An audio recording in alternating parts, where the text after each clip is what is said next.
that when Max came in the locker room, you were telling him, hey, you know, it's big to close out a game in the fourth quarter. Not many players could do that. Can you just reiterate that message you gave? Oh, man, I think just it speaks volume to the trust level that your coach has for you, especially at a type of game like that, the magnitude,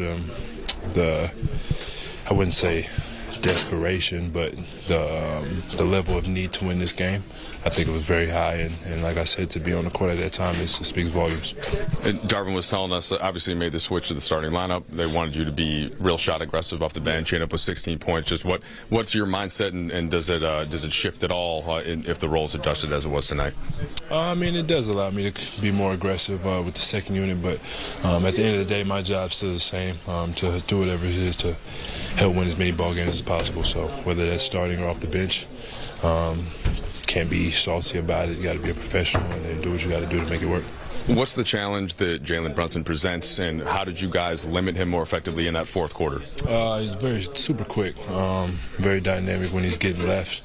And that's one adjustment I made after halftime, is just trying to force him right as much as possible. And even though I did, he still had very, very tough plays. But at the end of the day, definitely slowed him down, and we started hitting off the reds in the fourth quarter too, which slowed him down and forced him to get off the ball and make other players make plays. What turned the game around in the fourth quarter? You were down 6 when the period began. Like I said, just forcing other players to make plays. You got to realize Brunson runs that team. He takes all the big shots. He takes all the end of shot clock shots, those last 5 minutes of ball games. Well, from what I've watched, and today we just made other people make plays. How about winning 2 big road games from Boston and New York? 2 tough teams, 2 tough places. Yeah, 100%. But at the end of the day, we know we can beat anybody in the league when we come ready and prepared. So that's the mindset we got to go in with and continue to build. A lot of work on the perimeter, a lot of blitzing, as you mentioned, you and Max in Austin.